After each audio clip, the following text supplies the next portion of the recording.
Magandang araw mga kaibigan. Nako mga kaibigan, mainit atong pag-uusapan natin. Sa wakas, grupong sindikato sa Senado nilantad. Nako po, yari itong si Attorney Baligod at 18 Cargador. Umatras ang angas, hindi sumipot sa hearing. Pero nag-presscon na lang sa opisina ni Robin.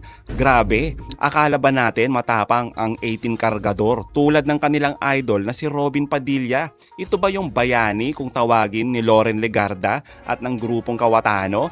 Samantalang scripted pala ang bitbit na testimonya ni isang ebidensya, wala umano, ang meron lang imbentong kwento. Pero sobrang credible daw niyan, sabi ng grupong Kawatano. Sila daw ang susi para malantad ang katotohanan. Pero ayaw namang humarap sa lehitimong pagdinig, mas pinili pang mag-presscon kasama sa mismong opisina ni Robin Padilla. Ang kapal ng muka. Puro palusot itong si Attorney Baligod, baka daw sila makontempt at pag-initan, kaya si Robin Padilla na lang ang nilapitan. Kaya naman, nilantad ang galawang sindikato. Nako, abangan niyo po yan. Pero bagong lahat, pakilike muna ang ating video, pakishare na din po at subscribe na po kayo sa ating channel. Unahin na po muna natin ito mga kaibigan. Naalala po ninyo ito, sobrang bilib ni Solar Ma'am Legarda at ng grupong Kawatano dito sa 18 Marites. At tinawag pa nga itong bayani ni Legarda. Samantalang, dinawit din siya sa mga tumanggap ng maleta. Kaya naman, hetong matinding buwelta ni Senador Tulfo. Saglit lang po ito, pakinggan po natin to. Huwag po tayo magpapadala sa mga mabubulaklak na mga pananalita dahil lang siya ay nagbabasa ng Biblia. Huwag po tayo basta maniniwala dahil binansagang bayani o marines ang 18 na kargador. Buksan po natin ang ating mga mata, tenga at utak. Huwag po tayo magpapadala sa mga live selling nila. Tingnan niyo po kung sino ang nagbebenta. Kasi kung mahistory yan ng pagbubudol at di tayo maingat, tayo na pong susunod na biktima nila. Totoo. And before I end, I would like to remind my colleagues here in the Senate to please be very careful in calling out some people as bayani, putting them on a pedestal dahil hindi naman talaga totoo. Because that will be a reflection of you. Tatawagin mo ang mga taong umami naman na nag-deliver ng mga kickback kung sino-sino Poncio Pilato. So therefore, matatawag siya ng sindikato. So kung tatawagin mong bayani ang isang sindikato, sindikato ka rin. As simple as that. Maraming salamat. Totoo naman, 'di ba mga kaibigan? Grupong sindikato talaga o itong galawan ng mga grupong Kawatano. Kayo po ba mga kaibigan, pabor ba kayo sa sinabi ni Senador Tulfo na galawang sindikato itong grupong Kawatano at itong 18 Marites, 18 Cargador? Mantakin nyo naman mga kaibigan na inimbitehan itong 18 Marites para dumalo sa isang lehitimong pagdinig. Pero anong ginawa nila mga kaibigan? Pumunta sa Senado at dumiretso sa opisina ni Robin Padilla at doon nag-presscon. Kapal talaga ng mga pagmumukha na itong mga to, no? Oo, lalo na ito si Robin Padilla. Konsentidor mga kaibigan. Kaya naman, pinatawag ni Senador Erwin Tulfo ang 18 Marites. Pero wala pa din. Umurong ang angas. Natakot, baka daw makontempt. Pakinggan po natin to. Can you put this on record or send someone from the Blue Ribbon Committee to go upstairs sa office po ni Senator Robin Padilla para to inquire the good senator kung sasamahan niya ba yung 18 bodyguards dito sa Blue Ribbon hearing. Yes, just to put on record para mas maayos po dahil while we're conducting this hearing, ongoing din po yung kanilang press conference po doon sa taas. So might as well, mabuti ho, bumaba na lang ho sila dito para mailahat nila yung gusto nilang sabihin, matanong po natin sila maayos. Unlike ho dito na puro press conference po sila. So Committee Secretary, I'm directing you to send one of your staff or your personnel to invite or to ask Senator Robin Padilla, inquire if they're still interested coming down here sa Blue Ribbon hearing po natin. Para malinaw po on record lahat. Hindi po yung bisita po natin ni Senator Robin Padilla yung 18 bodyguard na yon at si Attorney Baligod. At nagbibigay na sa fifth floor, nagbibigay po ng press conference. Ang nagtatanong lamang po ang media, nandito po tayo lahat, gusto po natin silang matanong at marinig. Ito po siguro ang tamang venue na ika nga magpahayag sila, hindi po sa isang media conference. So Committee Secretary, go ahead and send someone to the office of Senator Robin. Okay, let's move on. Just a quick question kay Director Matibag. In-interview ba Yan. ninyo at kinuha yung affidavit ni Attorney Baligod? Yung pong 18 Marines po, 18 kargador, in-interview po namin Hindi, isa-isa. si Attorney Baligod. Hindi po kasi hindi naman po siya subject doon. Actually, gusto na siya interviewin siya, si Mike Defensor. Ayaw nila eh. Hindi, kasi Wala po kasi kaming contempt power or to force them. kung na-monitor nyo yung hearing dito, o yung bogus na hearing, Yes. siya ang Bogus. nagpapaliwanag. Siya Tama. siya yung nagsasalita on behalf Ah, of the... Totoo. Opo. Di ba? Tama po, nagtataka nga po ako kasi... So, sa ganun ba, pag siya ang nagpapaliwanag, ano yun, hearsay? Well, ang nangyari na nga po niyan, it validates and strengthens the findings of NBI na mukhang kinotes na tinuro. Kasi ganito po yan, in-approach niya yung 18, actually 26 nga po nung una yan, naging 18, tapos in-house niya mula November hanggang February, at siya ho yung nagsulat nung joint affidavit. At tama po, Mr. Chairman, nagtataka nga ako, medyo marami-rami na rin po nga akong na-attend naman na committee hearing na kung saan ang abogado sa likod pinapaupo at bihirang-bihira pagsalita. Yun po yung pinagtataka ko bakit si Attorney Balicod ang nagsasalita. Baka mas mabuti po para sa akin, gumawa na rin po siya ng sarili niyang affidavit at siya na po mismo ang magreklamo base sa kanya mga narinig. Yun lang ang tanong ko actually, kasi nga, yung Totoo nakita naman. ko siya mismong, and you're right, it's, and for the record, it's a violation of our rules in Senate proceedings when a lawyer speaks and deliberates on the and representing the resource persons, no? So doon maliwanag na hindi dapat nagsasalita yung abogado. Dapat yung resource persons mismo ang nagsasalita. And for the record, we just wanted that clarified. Based on your analysis, kung 5 lang ang pumerma, base sa inyong testimonya ngayon, can we take the entire testimonies? Kasi sinabi nyo 10%, no? Yung masasabing direct information, the 90%, hindi. No? So ano ang analysis ng NBA on this entire testimony or testimonies? Ang mahirap po yung 10% na totoo naging empleyado. Halimbawa po, yung totoo naging empleyado sila ni Saldico. Na tapos totoo po na sila na-assign kung kanino. Totoo po na dating Marines yung iba. Yun po yung mga totoo ron. Totoong kakilala nila siguro yung ibang tao. Pero yung mismong aligasyon na po ng nangyaring krimen na nag-deliver sila ng pera directly, yun po dapat yung alam nila. Hindi po nila alam kung talagang yung laman ng maleta ay pera.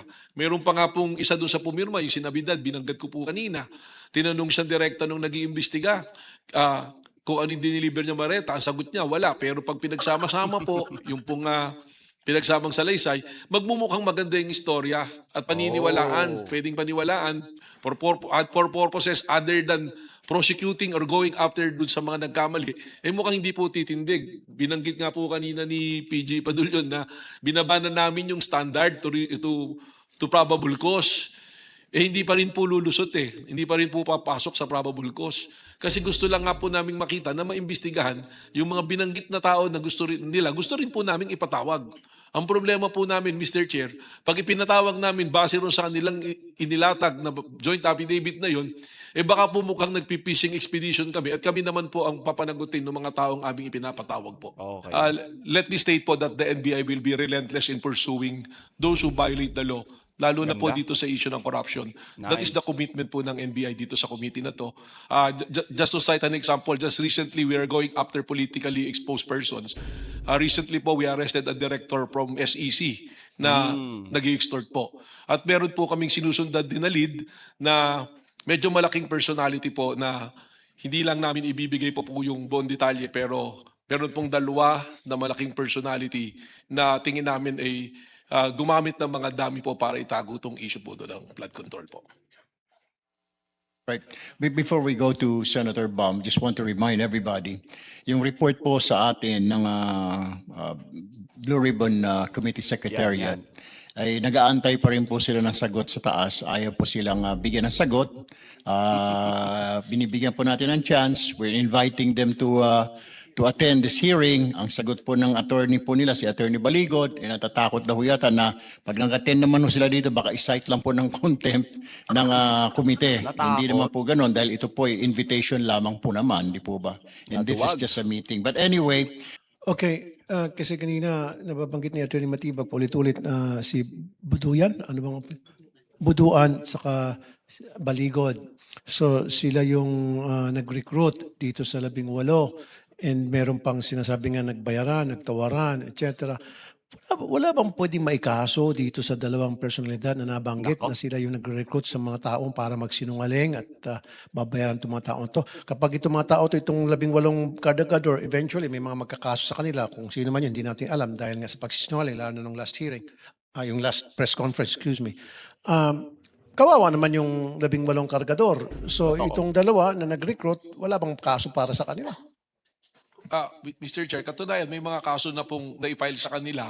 Yung mga binanggit po na pangalan, I think may mga nagkaso na po. At sa amin din po, meron pong nakapending kaming mga investigation na ang kaso naman, ang ikinaso naman po yung sa cyber libel naman dahil inilabas nga po ito sa SOCMED. At kasama po sa kinakasuhan si Atty. Baligod. Pero ang NBI po itself, hindi pa po namin maitulak na kami ang magkaso hanggat amin pong mabuo finally yung kabuuan ng istorya nito, na kwento. Kaya nga sabi ko po, this is an open and shut case kasi po may mga nasasara kami pero meron pa rin po mga pumapasok na impormasyon kagaya po nung galing kay Mr. Agasa na binigay.